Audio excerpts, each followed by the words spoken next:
Hello everyone, let's see this question. The question says if A is equals to cos alpha minus sin alpha cos alpha, where alpha belongs to set of real numbers such that A raised to the power 32 is equals to this, right? Then the value of alpha is, तो alpha की value क्या होगी?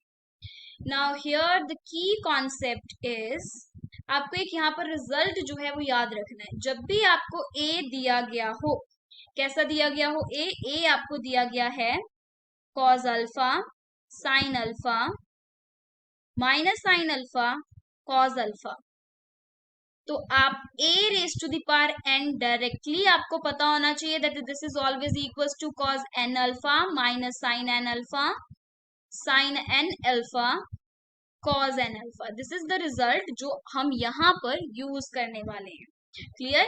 इस result को mathematical induction की help से आप easily prove कर सकते हो. क्लियर? सो दैट मीन्स अगर ये रिजल्ट हम अप्लाई करेंगे इस गिवन क्वेश्चन में तो आपका A32 किसके इक्वल आ जाएगा? A32 will be equals to cos 32 alpha sin 32 alpha minus sin 32 alpha cos 32 alpha. ये आ जाएगा आपके पास, राइट? सो ये आ गया आपके पास. नाउ दे आर सेइंग कि a raise to the power 32 की वैल्यू आपको ऑलरेडी दी गई है विच इज दिस. अब आप यहां से कंपेयर करोगे. ओके, सो यहां से हम कंपेयर करेंगे. सबसे पहले हमें क्या मिल रहा है कि cos 32 अल्फा इक्वल टू 0 और सेकंड आपको क्या मिल रहा है? sin 32 alpha equals to 1, right? ये चीजें आपको मिल रही हैं. अब देखो यहाँ पर cos 32 alpha is equals to 0 और sin 32 अल्फा इक्वल्स टू 1 दिया गया है, तो यहाँ पर हमें 32 अल्फा की वैल्यू चाहिए. क्लियर?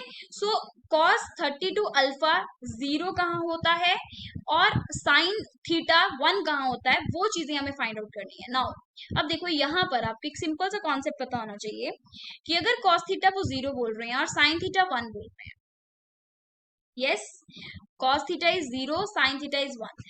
अब cos 0 कहाँ कहाँ पे होता है? पाई बाय 2 पे 0 होता है, right? cos pi by 2 is 0, then 3 pi by 2 0, 5 pi by 2 0. और sin थीटा 1 कहाँ पर होता है? sin थीटा 1 होता है पाई बाय 2 पे 1 होता है, राइट? 3 पाई बाय 2 पे भी 1 होता है, सॉरी 3 पाई बाय 2 पे -1 होता है, राइट? सो 3 पाई बाय 2 पे क्या होता है? -1 होता है, लेकिन 5 पाई बाय 2 पे 1 होता है. इसी तरीके से 9 पाई बाय 2 पे 1 होता है. हमें कॉमन वैल्यूज देखनी है क्योंकि ये दोनों कंडीशन सेटिस्फाई होनी चाहिए. तो इसका मतलब ये जो 3 पाई बाय 2 है इसको आप रिजेक्ट कर दोगे. इसी तरीके से आपका यहाँ पर 7 पाई बाय 2 पे भी cos थीटा 0 होता है, इसको भी रिजेक्ट कर दिया जाएगा. तो थीटा आपका क्या आ गया? Theta belongs to this set that is pi by 2, 5 pi by 2, 9 pi by 2, then 9 में अगेन 4 ऐड करोगे that would be 13 pi by 2. This is not plus, कि हम सेट बता रहे हैं कि थीटा जो है वो किस सेट को बिलोंग करेगा एंड सो. तो ये वैल्यूज आ रही हैं आपके पास.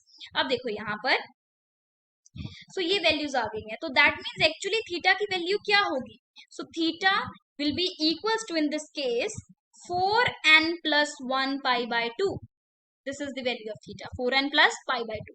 That is n is equals to 0, तो कितना आ जाएगा? pi by 2. 1 आएगा तो 5 pi by 2. 2 आ जाएगा तो 9 pi by 2 आ जाएगा and so on. So ये थीटा की वैल्यू आ गई. थीटा क्या है हमारे पास? 32 alpha. So 4n plus 1 pi by 2.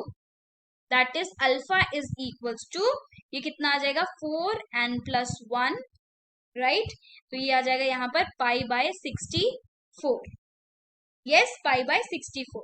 और अगर n is equals to 0 substitute करेंगे, n is equals to 0 substitute करेंगे for n is equals to 0, alpha कितना आ जाएगा आपके पास? Pi by 64. क्लियर? अब ऑप्शंस चेक करते हैं. सो ऑप्शंस में देखो कौन सा ऑप्शन आपका करेक्ट होगा? Obviously pi by 64 will be the correct option, right? So fourth is the correct option because आपने जो आंसर निकाला है that is alpha is equals to pi by 4 for n is equals to 0. So fourth option is the correct answer. Clear? Hope you understood the concept. Thank you.